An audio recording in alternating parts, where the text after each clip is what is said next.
Bismillahirrahmanirrahim. Subject English, class 11th, Boys Higher Secondary School, Heidel.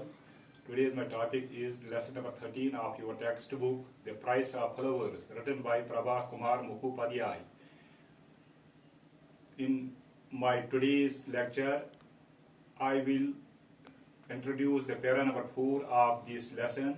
Before introducing the para number 4, I will tell you about the last paragraphs of this lesson. I will summarize them. The narrator of the story, Mr. Gupta, was one day very hungry, and he went for lunch in a vegetarian restaurant. There he saw a girl in the same restaurant who looked particularly at him. Then on the next arrival to this restaurant on Saturday, they met again, and the girl take the narrator to her house, to her home. Now, in today's para number 4, the narrator and the girl started walking towards her residence. अब narrator और वो girl चली गई उस girl के घर। अब narrator और वो लड़की चल पड़े गर्ल की रेजिडेंस की तरफ। She told Mr. Gupta that she was working as a typist in the civil service stores. उस लड़की ने मिस्टर गुप्ता से रास्ते में कहा कि वो एक सिविल सर्विस स्टोर्स में बहैसियत टाइपिस्ट काम करती है,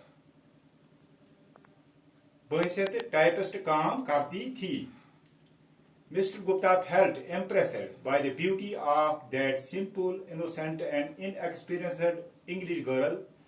Mr. Gupta, उस जो लड़की उसके साथ थी, उसकी सादगी, मासूमियत और ना तजुर्बकारी की वजह से वो बहुत इम्प्रेस हुआ उस लड़की से, क्योंकि उसमें सादगी थी, उस लड़की में इनोसेंस थी, इनएक्सपीरियंस थी। She told her name as Maggie. उस गर्ल ने बताया अपना नाम, उसका नाम मैगी है। Soon they reached a narrow door. जब वो चलते थे रास्ते में, जल्द ही वो एक तंग दरवाजे के पास पहुंचे। Maggi took a key out of her pocket and opened the door. अब जो वो मैगी, उस जो गर्ल थी उसका नाम मैगी था, उस मैगी ने जो मिस्टर गुप्ता के साथ अपने घर की तरफ जा रही थी, उसने अपने पॉकेट से, जब वो उस नैरो डोर के पास पहुंचे, तंग दरवाजे के पास पहुंचे, उसने अपने पॉकेट से, जेब से चाबी निकाले और दरवाजे को खोला। She entered the house and asked Mr. Gupta to come. अब वो घर के अंदर, मकान के अंदर गई और मिस्टर गुप्ता को कहा कि आप भी आओ। Her mother was in the kitchen. वहां क्या देखा मिस्टर गुप्ता ने कि उसकी माँ मिस कैलिफोर्ड कहां पर थी? किचन में थी। They went down into the kitchen. अब वो डाउनस्टेयर्स गए और किचन में पहुंच गए। The girl introduced the narrator to her mother. अब मैगी ने, जो गर्ल उसके साथ थी उसका नाम मैगी था, उस मैगी ने, गर्ल ने मिस्टर गुप्ता को, नरेटर को अपने माँ का तारुफ करवाया। The old lady was making cakes. वो जो ओल्ड लेडी थी, उसकी माँ थी जिसका नाम मिस कैलिफोर्ड था, वो क्या बना रही थी? केक्स बना रही थी, रोटियां बना रही थी। And so her hands were covered with flour. इसलिए उसके हाथ आटे से भरे हुए थे। She used to make cakes to improve her income. वो केक्स इसलिए बना रही थी कि उसकी आमदनी बढ़ जाएगी, जिंदा रहने के लिए उसकी आमदनी, लाइफ टू लिव, लाइफ के लिए उसकी आमदनी, जिंदा रहने के लिए उसकी आमदनी बढ़ जाएगी, उसका रोजगार बढ़ जाएगा। The widowed mother asked her daughter to take Mr. Gupta to the sitting room. Widowed mother ने उस मिस क्लिफोर्ड, जिसका नाम था widowed mother का, उसने अपनी बेटी यानी मैगी से कहा कि आप मेहमान को सिटिंग रूम में ले जाओ जहां पर वो आराम करेगा। But mister Gupta insisted on staying in the kitchen, मगर मिस्टर गुप्ता ने इंसिस्ट किया, उनको कहा कि मैं किचन में ही बैठूंगा। इस पर उसने इंसिस्ट किया।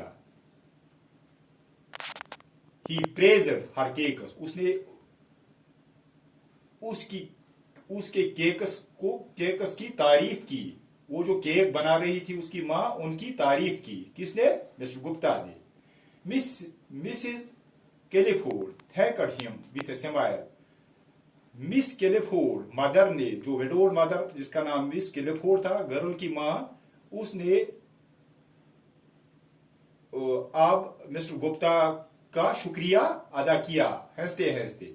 Then she asked mister Gupta about India. अब उसने अपने टॉपिक को चेंज किया और मिस्टर गुप्ता को अब वो हिंदुस्तान के बारे में कहने लगी। हिंदुस्तान के बारे में मिस्टर गुप्ता से जानकारी हासिल करने लगी। She wanted to know what kind of country was India. उस मां ने मिस्टर गुप्ता से कहा कि हिंदुस्तान कैसा मुल्क है। The narrator praised her his country. Narrator ने, जो मिस्टर गुप्ता था नरेटर, उसने अपने मुल्क की तारीफ की। He told her that India was a safe country to live. उसने उससे कहा कि इंडिया रहने के लिए बहुत महफूज जगह है, अच्छी जगह है, महफूज जगह है रहने के लिए। It goes against what she had heard about India. It goes against what she had heard about India. ये आप उस स्टेटमेंट के जो उसने ऑलरेडी इंडिया के बारे में सुना था, ये उसके अगेंस्ट गया। उसने क्या सुना था इंडिया के बारे में कि India is the land of tigers, snakes, malaria and cholera. India किसकी जमीन है? टाइगर्स। इंडिया में टाइगर्स रहते हैं, स्नेक्स रहते हैं। इंडिया में मलेरिया और कॉलरा बीमारियां हैं। She then talked about her son Frank. अब उसने अपने बेटे फ्रैंक के बारे में बात करनी शुरू की। He was a soldier. उसने कहा कि फ्रैंक के बारे में क्या बात की कि फ्रैंक एक सोल्जर है, सोल्जर था। He was in the Punjab. वो कहां पर ड्यूटी था? पंजाब में। He assured them that Punjab was a fine place.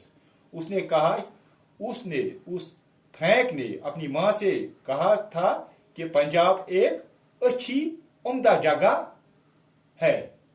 That was all about the para number 4. Thanks.